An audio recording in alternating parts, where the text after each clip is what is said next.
नमस्कार, मुंबई सीएसटी से मैं Sohit Mishra city express show लेकर आपके सामने हाजिर हूं।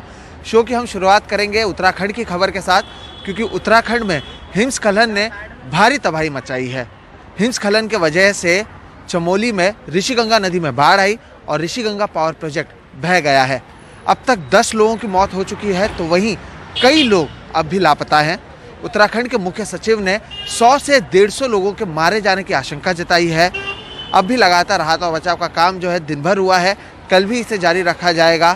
मौके पर आईटीबीपी के सैकड़ों जवान मौजूद हैं, तो वहीं एनडीआरएफ और एसडीआरएफ की टीम भी वहां पर पहुंच चुकी हैं। उत्तराखंड के चमोली जिले में रविवार सुबह करीब 10 बजे अचानक ऋषिगंगा नदी का ये विकराल रूप दिखाई दिया।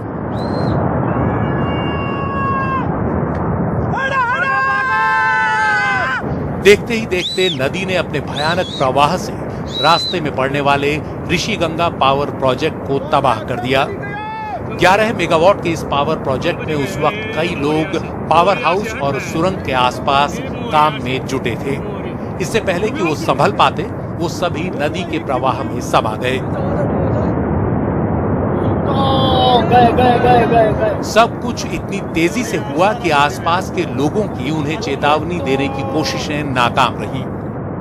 नहीं, उनको आवाज दी भागो भागो। मेरी नजर पहुंच गई थी ऊपर, मैंने कहा भागो भागो। तो साहब वो थोड़ा प्लेन्स के थे, वो भाग नहीं पाए। मैं पहाड़ का बंदा था, तो मैंने अपनी हिम्मत के तो बांध के ऊपर चढ़ते गए। तो मैंने पीछे देखा तो मेरे जो बंदे थे वो भी फ्लड हो गए थे।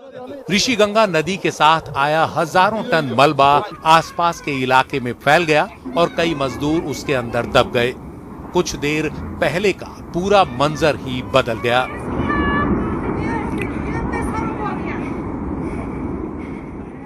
यहाँ का भी प्रोजेक्ट हुआ करता था, ये सब बह गया। ये पुल था सामने, ये पुल बह गया है। ये रेणी को और पार उसे जोड़ता हुआ पुल था, ये बह गया है। इस सीमा की ओर जाती हुई सड़क है, जो नीति मलारी रोड और ये बीच में पुल। तो अब ये नीति जो सड़क है वो भी पूरी जोशीमठ से और पूरे क्षेत्र से कट गया।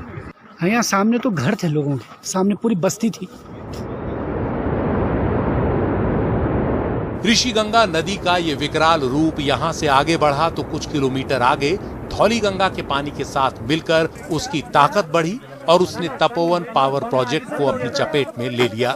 इस प्रोजेक्ट के निर्माण का काम अभी चल ही रहा है। ये तपोवन बाजार, तपोवन शहर,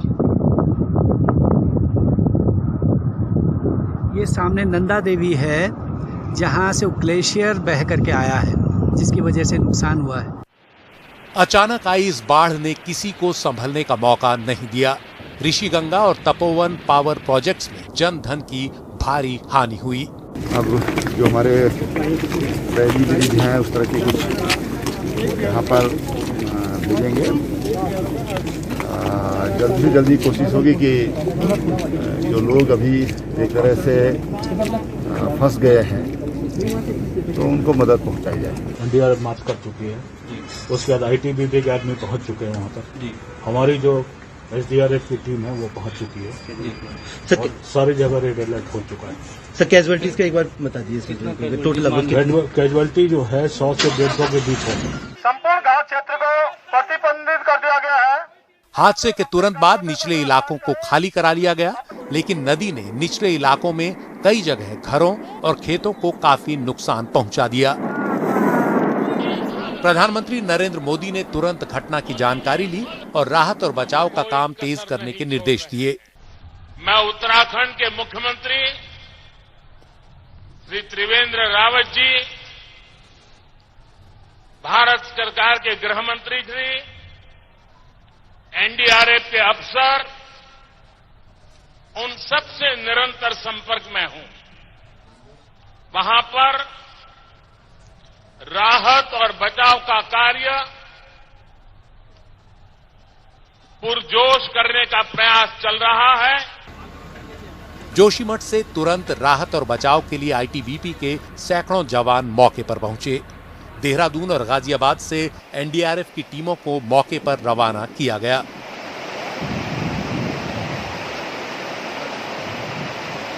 immediately हमने देहरादून से एनडीआरएफ की एक टीम फुल्ली इक्विप्ड जो हर तरह से रेस्क्यू करने के लिए इक्विप्ड है उसको तुरंत रवाना कर दिया।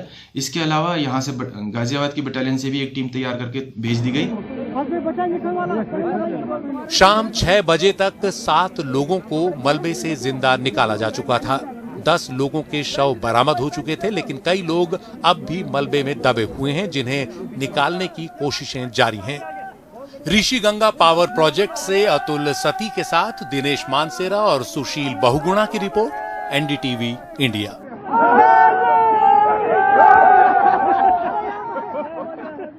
कृषि कानून के खिलाफ किसानों का आंदोलन पिछले 74 दिनों से जारी है। अगर सिंघू बॉर्डर की बात करें तो पुलिस ने सिंघू बॉर्डर पर पहुंचने वाले सभी छोटे बड़े रास्तों को पूरी तरह से बंद कर दिया है। हालांकि प्रदर्शन स्थल पर इंटरनेट सेवा जरूर शुरू की गई है, लेकिन पीने के पानी और टॉयलेट जैसे मूलभूत सुविधाओं को लेकर किसान परेशान हैं। दिल्ली के सिंघू बॉर्डर पर पहले की तरह सुरक्षा बलों ने किलेबंदी की हुई है। किसानों तक पहुंचने के सभी छोटे बड़े रास्ते बंद हैं। राहत की बात यह है कि कई दिन बाद इंटरनेट चालू कर दिया गया है, लेकिन जरूरी सुविधाएं जैसे पानी की समस्या है। पंजाब से पानी के टैंकर आ रहे हैं। टॉयलेट ना होने की वजह से महिलाओं को परेशानी हो रही है। ये सर यहाँ पे पानी की थोड़ी, जब शुरू से आए थे ना तब यहाँ पे कमी थी थोड़ी पानी की, तो हम लंगर के लिए अपना पानी स्टोरेज के लिए अपना टैंकर लेके आए थे ताकि हम पानी स्टोर कर सके। हम अपना लेके आते थे 20 किलोमीटर पीछे से पानी लेके, ये 2 दिन टैंकर चल जाता था हमारा। उसके लिए लेके आए हैं, पानी की स्टोरेज के लिए टैंकर लेके आए। ये 20,000 लीटर का टैंकर है। इस एरिया में सर जी सारा कुछ सब ठीक है, लेकिन एक बाथरूम का कोई सिस्टम नहीं है। लेडीज वास्ते चाहे बंदे वास्ते बड़ी परेशानी है। तमाम परेशानियों के बीच किसान सिंघू बॉर्डर पर आंदोलन कर रहे हैं। बिहार और पंजाब से आए 2 लोगों ने आसपास रहने वाले गरीब बच्चों के लिए छोटा स्कूल शुरू किया है। आसपास रहने वाले गरीब परिवारों के बच्चे यहाँ लंगर में खाना खाते हैं और पढ़ाई भी करते हैं। स्कूल की बात यह है कि यहाँ के आसपास के बच्चे हैं जो, तो इस आंदोलन की वजह से उनको बहुत परेशानी हुई है। नेट बंद हो गया है, तो यहाँ के आसपास के बच्चे यहाँ पढ़ने भी चले आते हैं और पास में लंगर की सुविधा भी है, तो इनका लंगर भी हो जाता है। तो नाश्ते का मिड डे मील भी हो जाता है इनका, और जो है पढ़ाई भी हो जाती है इनकी। इनको हम लोग कॉपी भी देते हैं, ये सारे पेंसिल भी हम देते हैं। तो हम लोग ये 2 घंटे की हम इनको पढ़ाते हैं, और हमारे पास ये लाइब्रेरी भी है, तो यहाँ जो जिनको पढ़ना होता है तो आके बैठ के पढ़ भी सकते हैं। बेटा क्या नाम है आपका? इमराना। और कौन सी क्लास में पढ़ती हैं आप? मैं 2वीं में पढ़ती हैं। तो आपका स्कूल तो बंद चल रहा है अभी? हाँ जी। कब से बंद चल रहा है? बहुत दिन हो गए। बहुत दिन हो गए। अच्छा, तो अब यहाँ पर ये स्कूल में आप क्या सीख रही हैं? ABCD। किसान नेताओं का कहना है कि वो बातचीत के लिए तैयार हैं, लेकिन सरकार बातचीत का माहौल बनाए। निशान जब भी डेढ़ सरकार ने दी है, जितनी बातचीत आज तक हुई है, जब सरकार ने कोई टाइम रखा, एजेंडा रखा, प्लेस रखी, तो हम जरूर गए हैं। ये सारे जो स्टेप्स ले रहे हैं ये गलत है, अनडेमोक्रेटिक है, अनकॉन्स्टिट्यूशनल है। इनको वापस लें, गलबात का माहौल पैदा हो जाए, क्योंकि नेगोशिएशन से जो मामला हल होगा उसके लिए हम जरूर जाएंगे। किसान नेताओं का दावा है कि अभी 29 किसान लापता हैं। वहीं भिवानी दादरी टोल प्लाजा पर किसानों की महापंचायत हुई। वहां राकेश टिकैत, दर्शन पाल समेत कई किसान नेता पहुंचे। इनको ये व्यापारियों की सरकार है, एक कहावत है मेरे गाँव की। हमारे गाँव में कहावत है कि व्यापारी चमड़ी दे देगा, दमड़ी नहीं देगा। ये भूख के सौदागर है, जितनी भूख लगेगी अनाज की उतनी ही कीमत बढ़ाएंगे। अनाज तिजोरी में बंद नहीं होगा, ये जन आंदोलन है, ये फेल नहीं होगा। सरकार नए कृषि कानून के फायदे गिना रही है, जबकि किसान इसे काला कानून बता रहे हैं। फिलहाल गतिरोध बरकरार है। नई दिल्ली से कैमरामैन सुधीश कुमार के साथ मैं मुकेश सिंह, एनडीटीवी इंडिया। पश्चिम बंगाल के चुनावी रण में आज प्रधानमंत्री मोदी ने जोर लगाया। हल्दिया में उन्होंने एक रैली को संबोधित किया। इस रैली में उन्होंने केंद्र सरकार की ओर से राज्य में किए गए कामों को गिनाया। साथ ही साथ ममता बनर्जी पर वो जमकर बरसे। उन्होंने कहा कि 2011 में राज्य की जनता ने बड़ी उम्मीदों के साथ ममता बनर्जी को चुना था, लेकिन लोगों को निराशा ही हाथ लगी है। 2011 में पूरे देश की नजरें बंगाल पर थी। लेफ्ट की हिंसा और भ्रष्टाचार का जर्जर किला ढहने की कगार पर था। उस समय ममता दीदी ने बंगाल से परिवर्तन का वादा किया। उनके इस वादे ने पूरे देश का ध्यान खींचा। लोगों ने भरोसा किया। बंगाल ममता की आस लेके जी रहा था, लेकिन 10 साल उसे निर्ममता मिली। तो वहीं सिटी एक्सप्रेस में फिलहाल वक्त है एक ब्रेक का। ब्रेक के बाद आपको बताएंगे कि किस तरह से चेन्नई से अगवा किए गए एक नौसैनिक को मुंबई से सटे पालघर में जले हुए हालात में पाया गया।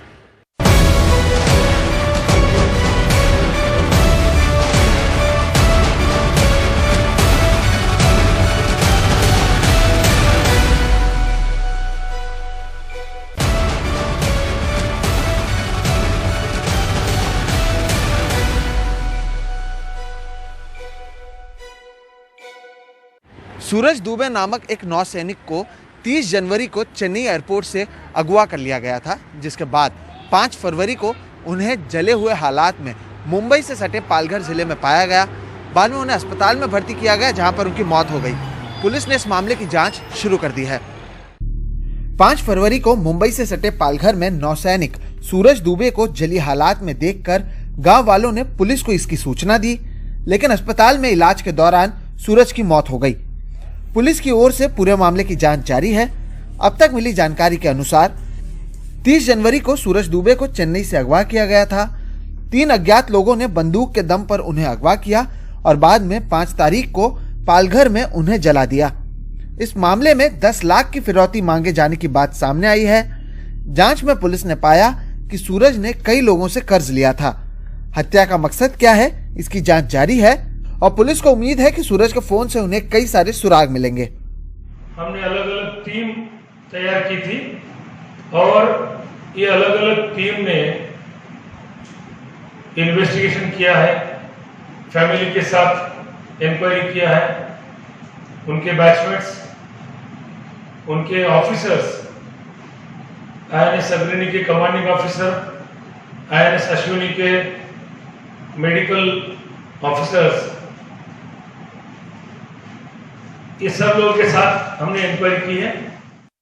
सूरज के परिवार वाले न्याय की मांग कर रहे हैं, तो वहीं बीजेपी ने इस मामले में महाराष्ट्र सरकार को घेरने की कोशिश की। किसी तरह मेरे बेटे को न्याय दिया जाए। बयान दे के मरा है कि मुझे अपहरण करके 3 दिन चेन्नई में रखा है, पैसा मांग रहा था। अच्छा। और इसके बाद यहाँ पालघर में लाके जंगल में जला दिया गया। जिस जवान ने अपने प्राण खोए हैं, उसे निर्ममता से मारा गया है, उन्हें कब न्याय मिलेगा? महाराष्ट्र सरकार को उन्हें न्याय देना होगा। पुलिस का कहना है कि जांच में 10 अधिकारी और 100 जवान जुटे हुए हैं। अस्पताल में सूरज दुबे ने जो आखिरी बयान दिया था, उस आधार पर जांच जारी है। मुंबई से Sohit Mishra, NDTV India. City express में आज फिलहाल इतना ही। आप मुझे, मेरे वीडियो जर्नलिस्ट राजेंद्र दयालकर और हमारी पूरी टीम को दीजिए इजाजत।